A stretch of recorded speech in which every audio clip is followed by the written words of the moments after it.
Hello दोस्तों, मेरी कहानी है जोरू का गुलाम। कानूनन जो लड़कियां मायके से अपना हिस्सा लेती हैं, उनका मायका से संबंध खत्म हो जाता है।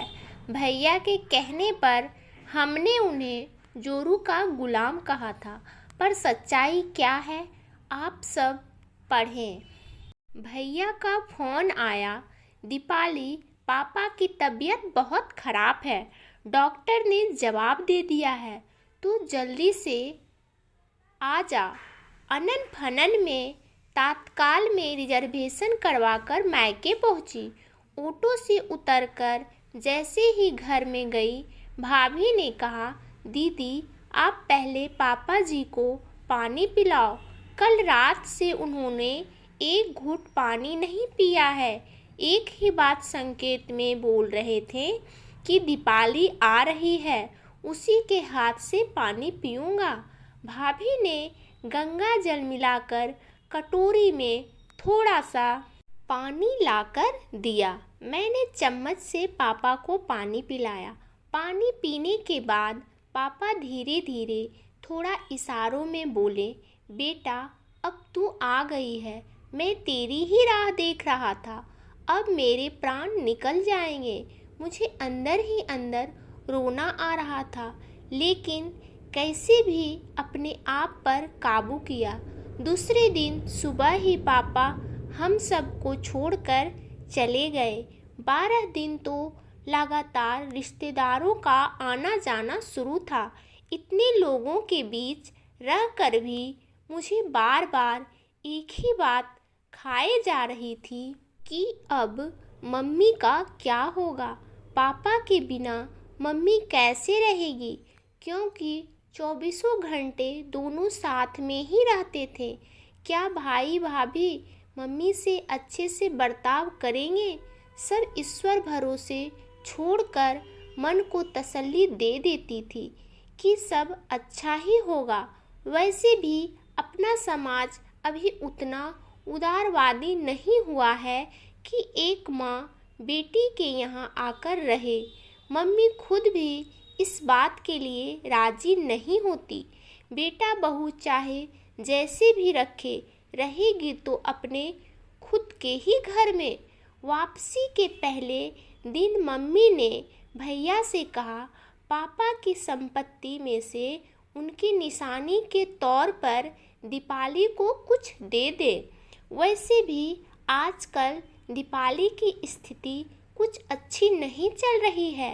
तेरे पापा ने भी कहा था कि हम दीपाली की कुछ मदद कर देंगे, लेकिन वे कुछ कर पाते इससे पहले ही मैंने विरोध दर्शाते हुए कहा, मम्मी मुझे कुछ नहीं चाहिए। पापा ने मुझे बहुत कुछ दिया है, मुझे पढ़ाया लिखाया, अच्छे घर में एवं बहुत धूमधाम से शादी की, और सबसे बड़ी बात बहुत अच्छे संस्कार दिए। हाँ, दीपाली ठीक कह रही है। इसकी शादी में पापा ने दिल खोलकर पैसा खर्च किया था, और वैसे भी कानूनन जो लड़कियां मायके से अपना हिस्सा लेती हैं, उनका मायका से संबंध खत्म हो जाता है। मुझे एवं मम्मी को दोनों को ही भैया से ऐसी उम्मीद नहीं थी। मैंने मम्मी की ओर देखकर इशारों में कहा कि यह सब भाभी का ही सिखाया हुआ होगा। जोरू के गुलाम जो ठहरे, क्योंकि मेरे भैया तो पहले ऐसे नहीं थे। वे तो मुझ पर जान लुटाते थे। इतने में ही भाभी, जो इतनी देर से चुपचाप सब सुन रही थी, अचानक बोल उठी, आपकी बात 16 आने सही है जी। जो लड़कियां मायके की संपत्ति में से अपना हिस्सा लेती हैं, उनका मायके से संबंध खत्म हो जाता है। भाभी से ऐसा सुनकर मैं और मम्मी फिर से एक दूसरे को देखने लगे कि देखा, ये सब इसी का सिखाया हुआ था। लेकिन इसके बाद भाभी ने जो कुछ बोला वो हमने सपने में भी नहीं सोचा था। भाभी बोली, आपने कहा कि दीदी की शादी में पापा ने बहुत पैसा लगाया था, तो क्या हमारी शादी में पैसा नहीं लगा? क्या हमारी शादी में पापा ने किसी तरह की कोई कंजूसी की थी? नहीं ना। मम्मी जी ने एक बार मुझे बताया था कि जितना सोना उन्होंने दीदी को दिया था उतना ही सोना उन्होंने मुझे भी दिया था। रही बात अन्य सामानों की, तो अपनी गृहस्थी बसाने के लिए उन्होंने हमारे ऊपर दीदी से कुछ ज़्यादा ही खर्चा किया है। मतलब यह है कि पापा जी ने बेटा और बेटी दोनों पर बराबर खर्चा किया। तो फिर आप ऐसे कैसे कह सकते हैं कि आप दीदी का संपत्ति पर कोई अधिकार नहीं है?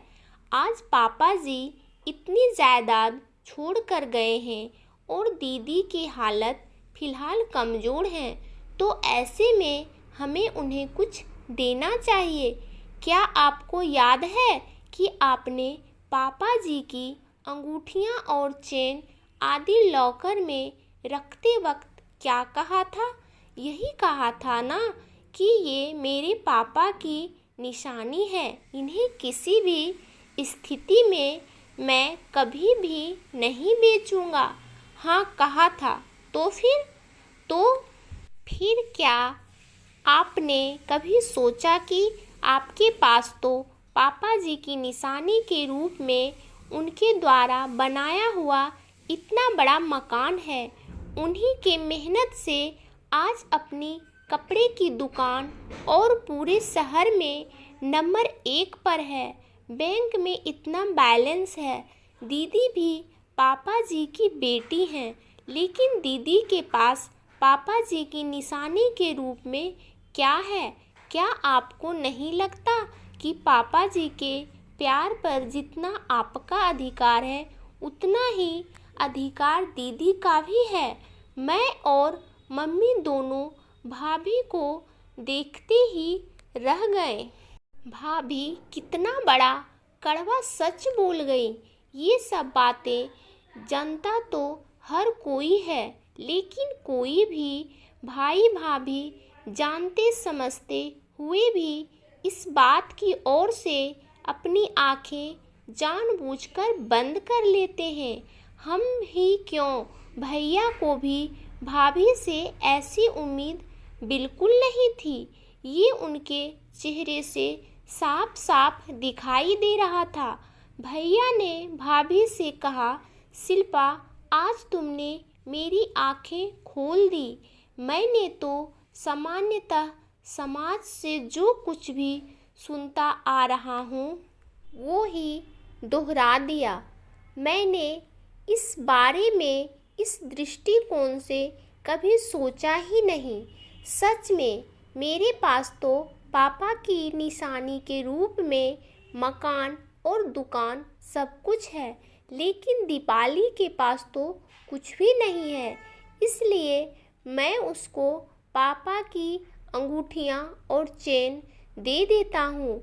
मैं सोचने लगी कि क्यों हम सब लोग भाई के किसी भी गलत बयान के लिए या गलत निर्णय के लिए भाभी को ही दोषी मानते हैं, भाई को जोरू का गुलाम कहते हैं। हर वक्त भाभी ही कसूरवार नहीं होती, भाई भी कसूरवार हो सकता है। तो दोस्तों, मेरी कहानी आपको कैसी लगी हमें कमेंट करके ज़रूर बताएं, और मेरी इस कहानी को लाइक कर दीजिएगा, सब्सक्राइब कर दीजिएगा। धन्यवाद दोस्तों।